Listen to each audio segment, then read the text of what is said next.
Horse Pub, you can actually see the white horse sign above the walls to our left. They're offering 15% off food, drink and bed and breakfast. So, bit of discount on the bus ticket against famous again as well. So we're going down Gilly Gates. Gilly Gate is one of our biker streets, evidence we lived outside our medieval city all those years ago. So there's the Victorian church around here, because there's been down and rebuilt after famous invading armies. But those who believe in that place is Southern Georgia. Notice that some of their window projects basically this is now window tax. The more windows that have more tax, that's based on the state's cash going down. So they say they might not be into the modern self-employed. On the right hand side, these are the Victorian windows as examples. Gilly Gates is named after the Church of St Giles, which fell foul of Henry VIII along with our abbey. That church would have been here on your left hand side, like the Salvation Army building downstairs. And underneath this street, after the plague in Europe, that 3 bouts of plague, half the population died on all 3 counts. They're buried in pits along this road, so that's underneath the ground.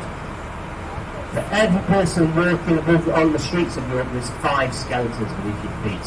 Over 8,000 years worth of human existence in this part of the world. The city of Ibrahim, founded in 71 AD, the very first permanent settlement, that Roman fort, is where York has its origin. So they were founded in 71 AD. 8 years before Vesuvius buried Pompeii over in Italy. It's a nice region, they disappeared the nice region, we still don't know what happened to them to this very day. A bit of a mystery, they're replaced by the 6th region eventually.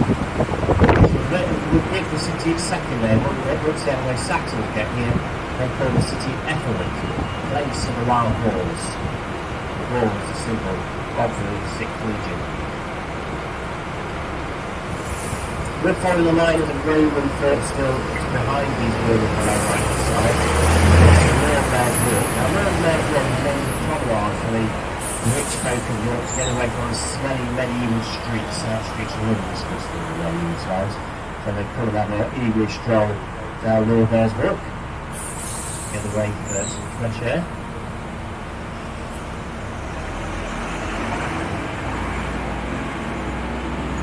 If you like gardens, you might like to look at the university gardens coming up on our left hand side, the University of York St John. Like Destination Kings on the right, ladies and gentlemen, and upon the right you see a large round tower there. That's Robin Hood's Tower. I'm not sure I have found the Richard III Museum, sadly it's closed at the moment. But Richard loved York. He allowed the city to have lots of tax concessions, making very popular, as you can imagine. And he also allowed York to have 4 MPs to represent the city in Parliament. The only city outside of London that had that honour for many, many years. And that's because York was England's 2nd city for 500 years, from the Romans to the Tudors. Nowadays it's Birmingham, you might argue Manchester. Coming up on your right hand side now, we'll see Mud Bar. Keep looking to your right as we turn. It's 63 feet tall, that's 19.2 metres, 4 defendable floors and a working portcullis. Now, I mentioned the Romans, they're thought to be Morocco, I mentioned Anglo-Saxons, the city of Epwick. It's the summer of 866 when high-armoured homeless and Viking border line and sacking down the city and capturing themselves. Now, we know a lot about Viking raids on the south and east coast of England, but what we didn't know was how they lived in their cities. Here in York in the late 1970s and early 1980s, knocked down the chocolate factory with an archaeological dig, and they found the city of York. We found things like wheat and rye, so not the Vikings were eating. We found their tools, we found evidence of where they were trading, we found their houses, their ships, their clothes. We found combs with crystallised nits on them. And we even found pits of coprolite. Coprolite is crystallised poo, so we find Vikings toilets all survive through the history of York. Now the reason these finds survive, shopping turning all those years ago. We had 2 young lads working with them, they were frying peppers. Those 2 gents went on to be quite famous chocolatiers in their right elsewhere in Britain. They didn't make chocolate in York, but they were apprentices to wild trees. So this is my notes. Down the street on the left hand side, we have the Viking Centre from the crowd. And when you go and ride in York. This is the street very complex. It's a cooked after the street of the ladies. They can come down here and like to talk about mango balls, Mexicans. Mexican cook was known as a Goddard, and a Goddard was that surname originates from those Viking cook makers. That's how surnames originated from the Viking and Saxon period. This is the end of the medieval city right here. Everything ahead of us, down to the river, was built by the Georgians and the Victorians, late 17th, early 1800s. The Victorians have narrowed the rivers, I reckon, from 2 to 3 times wider, so they built on the floodplain ready to achieve the next day. Here's your just going to come right to the little bit of the later on. This was a Northern Europe Institute, a Georgian gentleman's club, and used these science lectures.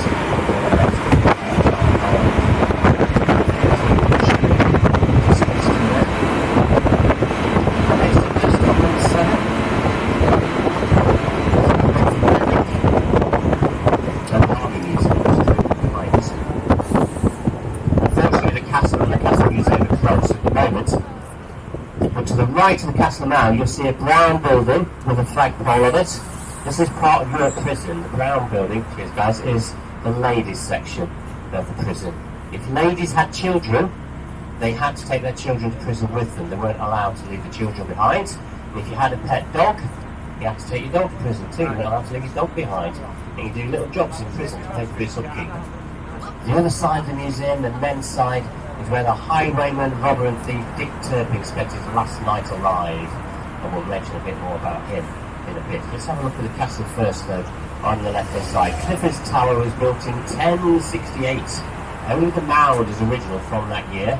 The very first castle keep, that was burnt down by a very angry Danish army led by a man called Wulfiof. Wulfiof arrives here, surrounds the castle. There's 100 Norman knights inside, and one of the Normans says if I defeat their leader, Wulfiof, the rest of them will run away in terror. So he draws his sword and he charges down the mound, but as soon as he gets near to our Danish leader, he just draws his sword and chops the guy's head off. So another knight in the castle thinks, right, I know his fighting technique, he won't beat me the same way. So he draws his sword, charges down the mound. This time, Wulfiof draws his axe left-handed, strikes the man's head off his shoulders. Well, the knights in the castle are fuming. Not because two of the mates just had the heads chopped off, but because Wulfiof just used his left hand to fight with. Bit of a dirty trick. You had to fight right-handed in those days or nothing at all. In fact, they used to tie your left hand behind your back so you learned to be right-handed. Hello, welcome on board.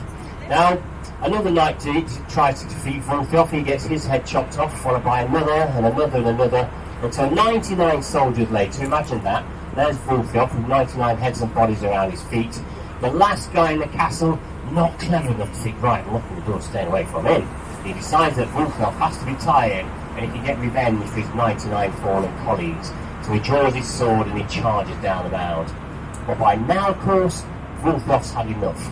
So he just picks up the axe, he throws it through the air, he chops off the knight's head, sends the head flying over the castle keep, it lands in a rabbit hole, inventing golf all in one stroke, and the Danes burned down the empty castle.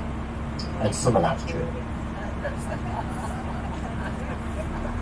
So we're now following the moat of York Castle. There's not much left of the castle. There's a motte and bailey, which is basically the mound. It's the motte, the bailey mill, the houses for the castle. And here on the left hand side, this is the Crown Court. This is where Wulfiof was sentenced. We also had Dick Turpin, likely sentenced in this building on our left. And one of the magistrates, well, he used to sentence everybody to death. It didn't matter what crime he committed, he just hanged you. And they realised he'd gone mad, and he got executed for that. We still have Crown Courts today. That's the barred windows on the downstairs floor, very well listed. If you come up on the left-hand side, you see what's left of our castle walls. We'll stay on the left-hand side, and we're going to see a building with green windows on the left. This is one of the coal mills that operate in York, the lots of coal mills in York.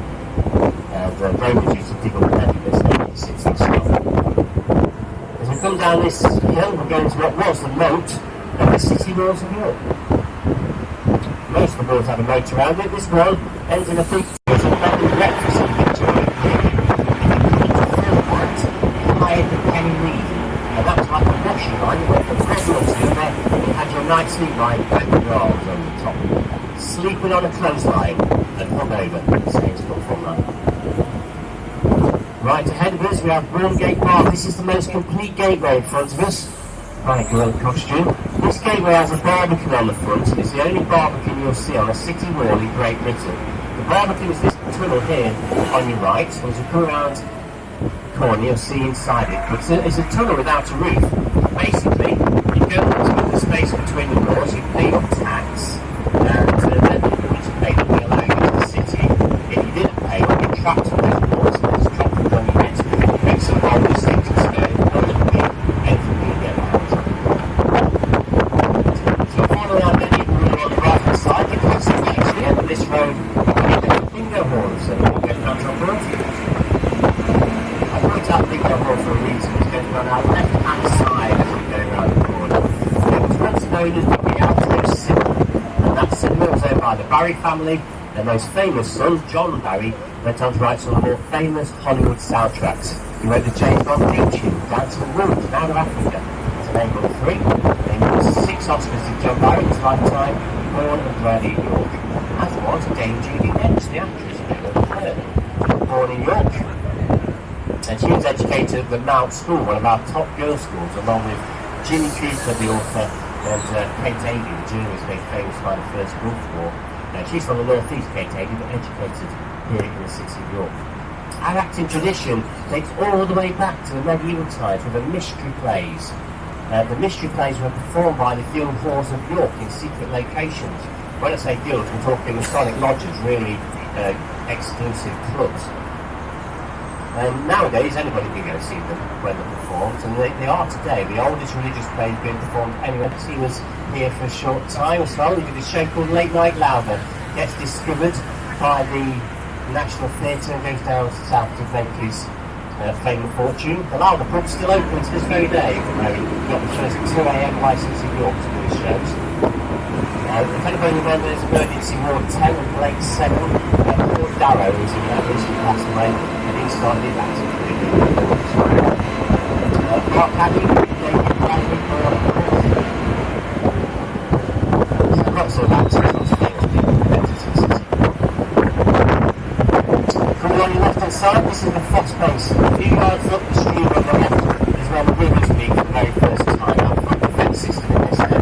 It's known as St George's Field, land granted to the ladies of York by Henry III to Washington and today Blackberry. Ladies history belongs to me. Here in the car park on the left hand side, this is where the ducking store used to be. That one used to put witches, those of bad beer and nagging wives as well. Many wives would take the punishment rather than the silence.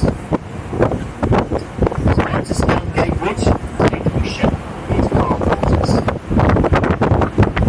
that brings us to Notting Hill area, Bishop Hill Road, very nice one. Very self-respective social distances, so we go now into this section. And you can see ahead of us, there's a guest high street in Great Britain in 2017. The year after that, it was Lisbon's awarded that competition. So London cafes and restaurants now make a 5-minute walk from the city centre. From down here, Roundtree's Parks here, as well with the lakes, a few minutes up the street.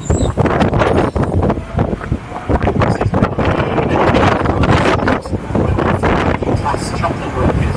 So experimental beyond success. This very day, 2:30, the United Kingdom get a chocolate orange from Santa on Christmas morning. The other chocolatiers, of course, are Roundtrees. Roundtrees are better known as Nestle today. They still work out here in York, but they make in our city the world's best-selling chocolate bar. Have a break, have a Kit Kat. They make enough Kit Kats in 5 minutes to outstack York Minster. Amazing amount of chocolate. And everybody wanted to work for Roundtrees when you left school here in York in the Victorian times. These guys are offering pension schemes, paid holidays, free medical care, access to libraries, swimming pools. That's well before any benefit system or NHS. Up to the right hand side, you see the gateway. This is the Victoria Bar, built in the 1850s by George Hudson, the railway king. Victoria refused to come out and use this area with disreputable for certain professional recommendations you want to go. So now approaching the London entrance to York. gate bar. We'll see when we get through the lights. We'll only tell you about it while we approach. The gate bar is where every single one of William and Conquerors enter the city of below William came. You might see it above the rooftops, just ahead of us to the right hand side, but we do get a better view of the neighbours. Now, ever since York became a city in the year 1212, the city monarch of York has stopped in the doorway of the gate bar and asked permission from the side. All that ceremony, this was the exception of Queen Victoria. She chose to push it on the doorway station. So to the right hand side now, the gate bar, our royal entrance, which is where we used to stick the heads of traitors.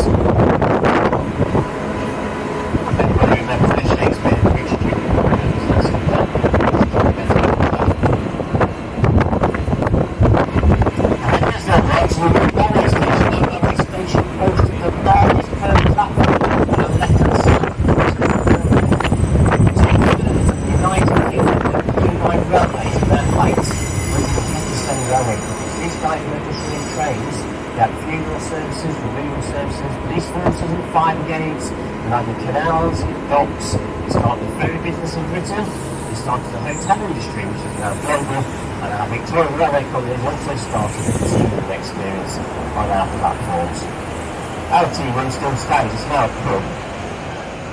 It's called York Tap. So if you look to your left hand side, you'll see a building called York Tap, and the idea was you book a dinner in London or Edinburgh, you jump off there, have your dinner, and have half an hour, and then somebody will call you back onto your train, and away you went. Very nice and civilised. Then one manager decided half an hour is not that long if you make everything too hot. And that's exactly what we did. So people getting back on the trains, leaving the drinks and the dinners, and the servants would clear all the tables away, all the leftovers though were then warmed up to be served to the next group of customers. So coming up on the right hand side, this is the Colonel graveyard here. You see the gravestones of the rich. The licence for the land expired a few years ago, but nobody dared move forward because I'm not too sure how long the Colonel makes it now. So it was reconsecrated by our former Bishop Dr. Johnson. Stay to the right hand side over the city walls, you see a grand building with a telephone mast on its roof. That's the original North Eastern Railway Company. Now Yorkshire's only 5-star hotel, the Grand Hotel.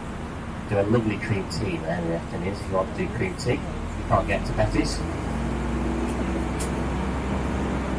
we're approaching Memorial Gardens on our left hand side. This is Memorial Gardens, and it comes from the National Library of the Royal Wars. It's also where Charles I raised his army at the beginning of the English Civil War in Central Land.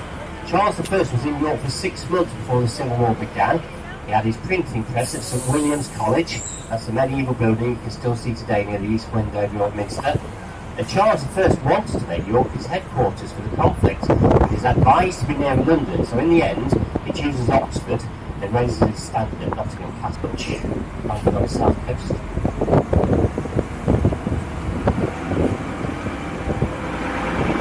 Round flats at the top of this building, these flats here on our right hand side, the round ones right at the very top were York's very first £1 million flats.